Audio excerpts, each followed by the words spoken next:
Rosemary and thyme? Yes, look at the hands are going up here. Even our cameraman's got his hand up.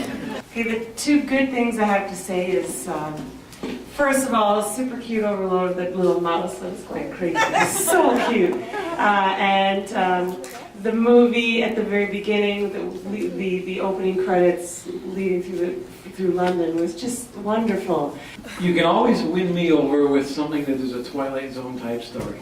I loved this from beginning to end. It was beautifully shot. I loved the sound. I loved the acting. Everything about this was just and I was afraid they were going to go very dark at the end, and I'm glad they gave it a happy ending. It's like a happy Twilight Zone.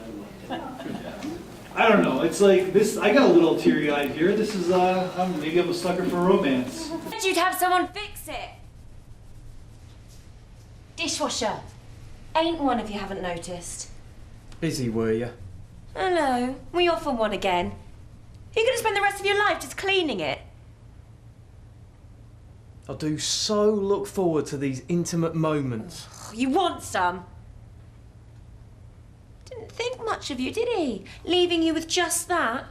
I just want to say that I absolutely love this film, and I'm a huge fan of time traveling, and it was almost like he made a mistake and he went back and he was able to correct it, and it was like it sort of instilled a hopefulness within me about this whole story, and then it turned out so much different as a result of him being able to go back and do it again. 36-minute short film, very difficult to grab our attention. It's almost like stuck in between a short film and a feature film. When I first saw this film, I was like, oh, 36 minutes, I don't know about this, but it held my attention. So this film, from a technical standpoint, got a couple of issues. For example, we have a bunch of interlacing effects there, interlaced switching. Some visuals were very good. I think DP did a good job. But in general, directing felt kind of, it's obvious they did a bunch of scenes several times. So it felt awkward. For example, I don't know, just when the guy handles the clock to the old guy in the end, basically his hands are like this, and in the next shot are like this. There are a lot of scenes like that where that's, I mean, it actually stands in my eye. I actually saw it. The whole Valentine's Day and the clock reference were pretty weak because it ended up halfway to the movie, so at the end we don't know which day it is, actually. The whole, I can't see. The whole story is kind of deus ex machina all the time, because the main character, the main protagonist, is really weak.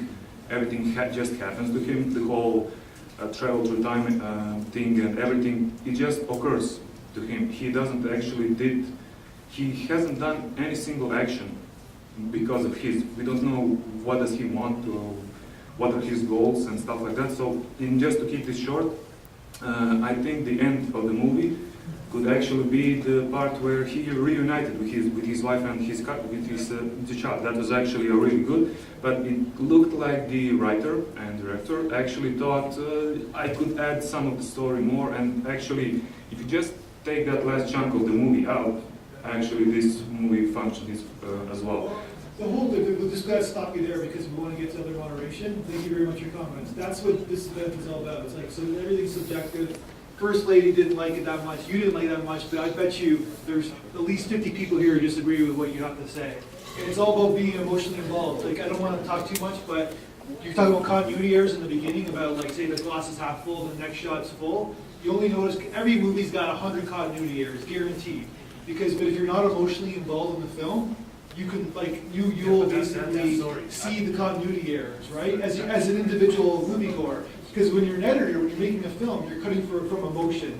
You're not cutting for the continuity errors, because you won't even finish a film if you're talking about continuity errors. So that's one of those things where you're just cutting for emotion. So you weren't emotionally involved, she wasn't emotionally involved, other people were. It's subjective. I don't think the focus of the story was on just the character. I think it was very clever use of the clock as a motif. And when we lose something in our life, it's like human nature. Our whole lifespan, it just comes to a standstill, and we just don't know what to do. But we always strive towards perfection. We always strive for hope, for that better thing. I think that was the aim of the director and storytelling. That look, when everything is down, we're still trying to get better and get to a better place, to be happier. Yeah, and that's a positive story, but who's got something to say? Sorry for my little long-winded speech there. The unpopular opinion, but I did not enjoy this film. It had some good points to it. The opening credits were great. There was some really nice use of camera. I thought that the time travel effect itself was more than a little cheesy, and it's kind of it says something when the mouse had more presence and charisma than Yeah, but that's, everybody loves cute little animals in a movie. It's the easiest thing to do. True. I just felt like it was a really good idea, but and there were some good, there were some great high points to it. I thought the Indian had some great moments when he's speaking to the guy when they first met. But it all felt a little bit too convenient. That he'd known his dad before, and then like he goes into the back room and he's like, "Hey, mouse, let me exposit for you so that we understand what's about to happen."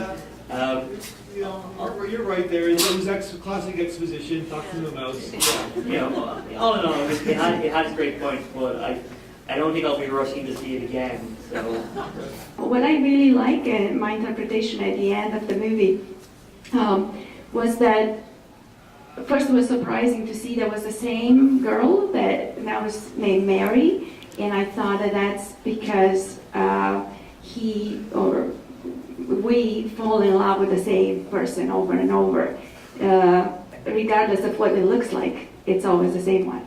And so, anyways, that was my interpretation, and that's what they tried to express. Sometimes it's a bad thing to fall in love with the same person over and over. But this is a good way, right? Yeah. Yes. My issue with the film isn't so much the content, it's the poor execution of the content. It's like the storyteller is bludgeoning you over the head with the obvious stuff, and there's absolutely no nuance to it. As the gentleman back there said, the main character has no conflict. He's just kind of thrown in these situations. He doesn't fight for anything. Or if he does, it's on a very minimal level and it's glossed over. And even the way the film is made, like there's like the scenes are acted out very statically. The shopkeeper and what's his name, Barney? The protagonist, like they're just standing there, just staring at each other. There's no action, there's no activity, there's nothing to layer the storytelling. So, it's an attempt at a feel-good film, but you just kind of rolling your eyes because they've given you no depth to it. So it's not the content so much, it's just that they're giving us something poor. It can be tight. He makes a motion of don't tamper with the hands of the clock. That could mess everything up. And then, okay, when he starts tampering with the clock, I think, oh, something's going to happen. No, nothing happens. So they give us a setup with no payoff. Things like that all throughout the film. That's my prime problem with the film. It's not so much that it's a love story or has a good point of view or something positive. No, thanks for your comments. The theme of this movie is that it's hokey, it could be hokey to you, but if you love something, it loves you back. So basically, the clock is a metaphor for his father. He loves the clock. It's like his hobby. It's like having a baseball card collection, and basically saying that you spend a lot of time on that hobby. We'll go to the gentleman in the third row there. A lot of time on something you love, it loves you back. And we need stories like that. Come on. You can always get me with a time travel story. I love time travel stories, and I love positive stories. But I do agree with some of the people that have said that it felt like it could have been a lot. I said it before. It could have been a lot shorter, or it could have been a feature film if they had added more depth to the characters, more story to the characters. Like what was his his original wife, what does she do for a living, or what was the conflict that caused all this to come together, and I think he tried to make a film he tried to make a feature film into a short film by cutting out a bunch of stuff that he needed in order to make the short film work. Just in counterpoint to what was just said, I don't think they had to expand too much on his wife or his first wife or the blonde wife, put it that way, the marriage conflict that they had. It just wasn't meant to be, put it that way. It wasn't real love, wasn't meant to be, and it started off with a lie anyways, her lying about a pregnancy. So enough was said, it was just a dishonest, it wasn't real. say, romance or whatever you wish to call it, wasn't a good relationship to be.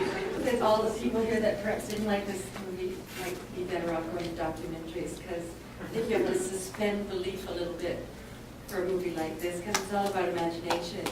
And I think the subplots of this story were almost more relevant than the actual story, because I don't really believe that that Indian fellow changed time, sent him back for the, what was his name? Barney. I don't think he did it for Barney's benefit. I think he wanted his wife back. And I think that that was his motivation to change what went on, and Barney's story was kind of secondary. It's what happened as a result of the Indian fellow wanting his wife back. And that Mary ended up happy, and everybody else ended up happy, but only, like I said, I think it's sort of secondary to what the Indian had intended when he started his incantations.